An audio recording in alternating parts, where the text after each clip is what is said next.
Fran, você mencionou aí acordos que estão sendo pensados nas eleições municipais para poder garantir, no fim das contas, para o presidente Lula, que ele tenha força política suficiente para ter um Congresso menos bélico, menos anti-governo.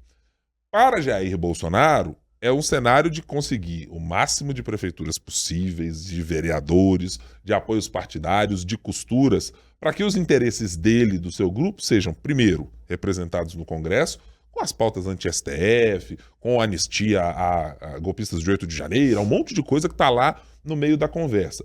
E que também possa fazer com que ele mantenha o seu próprio capital político em alta, considerando que está inelegível até 2030. Fran, como é que sai no desenho de prefeituras conquistadas, de apoios conquistados, nesse embate que inevitavelmente a gente acabou fazendo entre onde Lula foi bem, onde Bolsonaro foi bem? Pois é, né? E aí eu vou recuperar de novo um comentário da Marina sobre essa diferença, né, das eleições municipais para as eleições nacionais, de que realmente o eleitor ali, na hora que ele vai votar em prefeito, votar em vereador, a coisa mais embaixo, não é aquilo Lula ou Bolsonaro, é muito mais uma questão mais propositiva ou que vai afetar mais a vida dele ali, né? Porque quando a gente pega o retrato das cidades que já definiram, né, no primeiro turno, somente 52 vão para o segundo turno agora, no dia 27, a gente vê que os 4 partidos que mais conseguiram prefeituras e que ao todo somam 3.071 prefeituras, são partidos de centro. Aí está o PSD, o MDB, o PP, União Brasil. Depois, em quinto, aparece o PL com 512. E depois tem mais partidos de centro. Então, tem republicanos, tem PSDB. Então, com isso, vai para 3.780 prefeituras, o que representa quase de 68% das prefeituras do país nas mãos de prefeitos que representam aí esse centro, né? Seja mais um centro mais à direita nesses casos, mas que não deixa de ser um centro.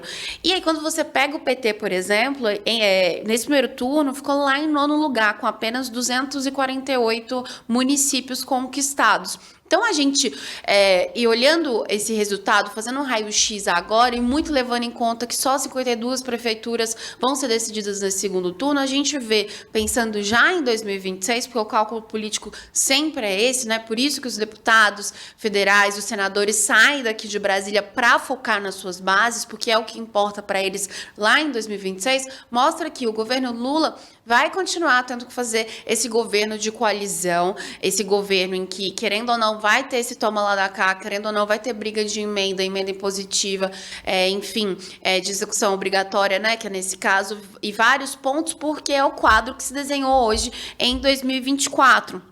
Porque quando a gente olha ainda só para PL e PT, no segundo turno só vão se enfrentar em 2 cidades, capitais, né? Que é Cuiabá e Fortaleza, quando a gente olha para capitais, obviamente. E aí a gente vê uma desidratação muito forte do PT, por exemplo, em São Paulo. Então, o PT perdeu em cidades que não se pensaria que iria perder, que é no caso de Araraquara, por exemplo, no caso de São Bernardo do Campo, que é onde o presidente vota. Tem também Guarulhos.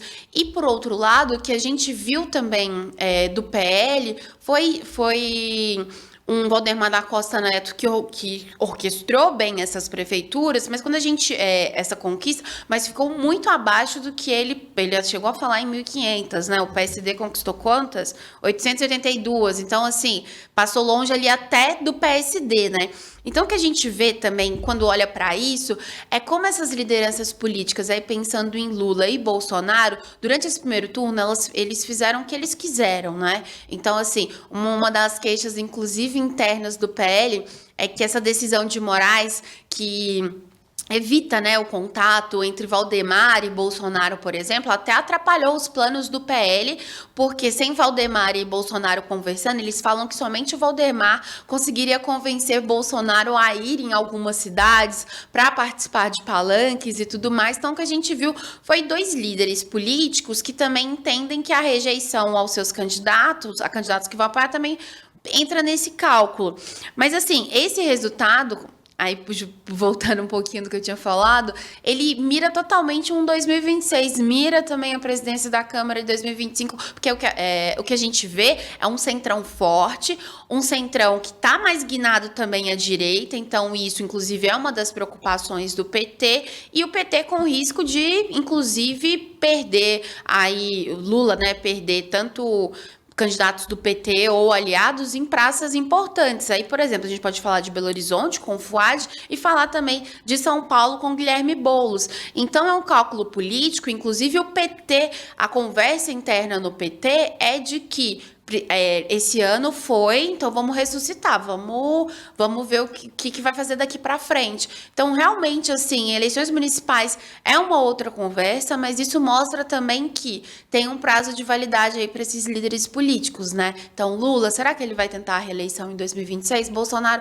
quem que vai ser a pessoa abençoada por ele? O que a gente viu também nas eleições foi que a direita mostrou muito que não está dependente totalmente de Bolsonaro. Outros nomes podem surgir. Aí é o caso do próprio Tarcísio, como também de Pablo Marçal. Então, o que a gente está vendo aqui, essas eleições mostraram também, é que tá fazendo um refresh aí, tá tendo mudanças importantes e que vão refletir lá em 2026. E que talvez essa polarização tão enorme do jeito que tá agora, não sei, tô dando um palpite, né? Mas talvez daqui 2 anos essa não seja, talvez, o que vai ser o principal, sabe? Esse voto útil ou coisa do tipo.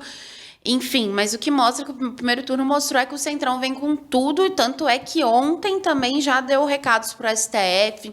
Então, o que a gente vai ver nesse segundo semestre aqui, inclusive no Congresso, são vários recados, tanto ao governo, tanto ao Supremo também, porque a força foi reativada, confirmada, melhor dizendo, né?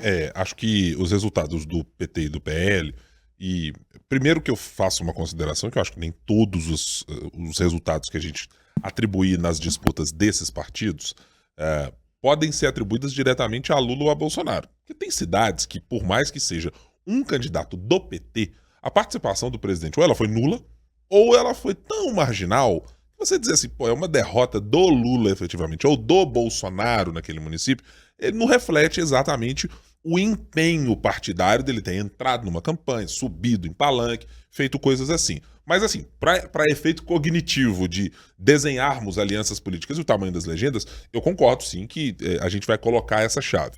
Mas eu acho que tem alguns recados dados, e a Fran mencionou uma parte deles no caso da direita. Eu acho que, inicialmente, Tarcísio de Freitas mostra um pouco como arranjo político e o tamanho do grande blocão partidário criado em torno de Ricardo Nunes, um prefeito fraco, mal avaliado, desconhecido do eleitor da maior cidade do país, e levado à disputa no segundo turno frente a um candidato muito potente que surgiu como um super outsider, mostra sim que fazer arranjo político é melhor, uma característica importante para a direita que Jair Bolsonaro não sabe fazer.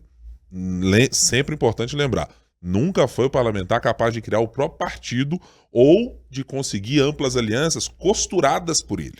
Quem costurou isso foi Valdemar da Costa Neto. Foram outros operadores políticos pela força de votos de Bolsonaro, não pela atuação política dele como um grande organizador. E esse também fracionamento que a Fran mencionou da direita, acho muito relevante, porque ele dá uma sinalização de que, assim, o que falávamos, e vou dar um crédito aqui ao senador Carlos Viana, derrotado no primeiro turno aqui nas eleições, de falar, olha, é preciso pensar um pós-bolsonarismo porque há coisas para além da figura pública e dos movimentos de Bolsonaro.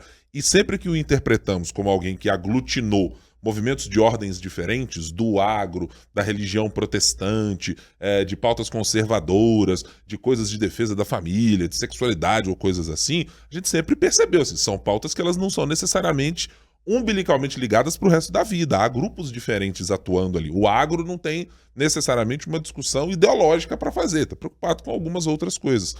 E acho que isso ficou demonstrado com o Pablo Marçal, que há alguma fissura. No mínimo, alguma fissura de um estilo diferente, que incorpora coisas específicas que podem ser do bolsonarismo, como convencionamos e como vimos desde a ascensão do ex-presidente na política, para outros pontos.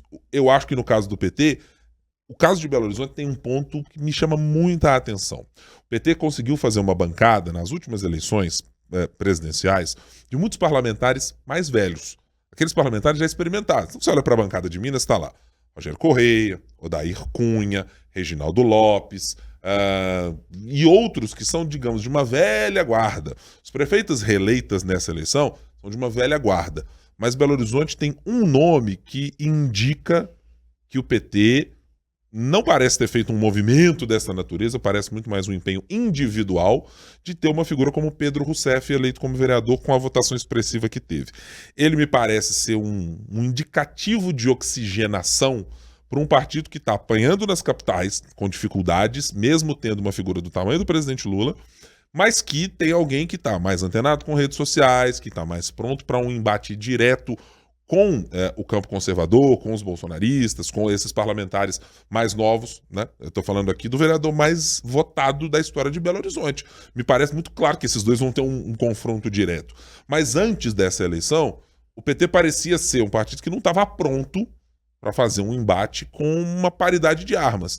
E acho que o recado pode estar dado exatamente nessas bases. Porque o PL é o partido que mais conquistou vereadores país afora. Sabe por quê? Porque utilizou um ativo criado aqui em Belo Horizonte, chamado Nicolas Ferreira, que entende que tem que fazer trabalho de base, tem que fazer formação, tem que ir nos espaços de disputa de conselho tutelar até presidência da República. E assim você vai construindo. Então me parece que a derrota do PT, por mais que os números sejam de pouco mais de 70 prefeituras conquistadas a mais em relação à última eleição, ela é uma derrota, primeiro, simbólica, no sentido de que conquistar mais prefeituras, tendo um presidente da República bem avaliado, e não disputar em grandes capitais, não ter um avanço de competitividade nesses lugares, me parece sim uma derrota para um partido com o tamanho do PT. Então acho que pode ser colocado ali um pouco nessa conta. E o PT tem esse indicativo de assim, os velhos quadros, os quadros mais antigos, têm resiliências a alguns locais. Marília Campos, Margarida Salomão, mas vai olhar para São Paulo. Quem é o novo nome que o PT consegue colocar? Ah, ele é alguém do PSOL. Então tem alguma dificuldade muito evidente do partido se reposicionar. Enquanto a esquerda parece estar assim, faixas de pista quádruplas, tá com uma carreta a 200 por hora e não tem quem pare. Não tem bloqueio de polícia, não tem bloqueio de cobrança de pedágio. Eles estão em pleno movimento em direção a conquistar mais espaços de poder e tem conseguido fazer isso com muito êxito nas eleições. A direita, né? A direita. Você falou a esquerda, mas não, a direita. Não, esqueça, estou falando da direita, estou falando desse grande potencial que está muito colocado ali no PL, talvez um pedacinho do Republicanos que tem esse mesmo perfil. Mas é assim, é trem desgovernado e trem bala que está apontando para isso, enquanto o PT está andando mais ou menos assim, como aqueles caminhõezinhos de minério, estão transportando devagarzinho pelas estradas, etc., pelas rodovias, e não estão com muito vigor para isso, não.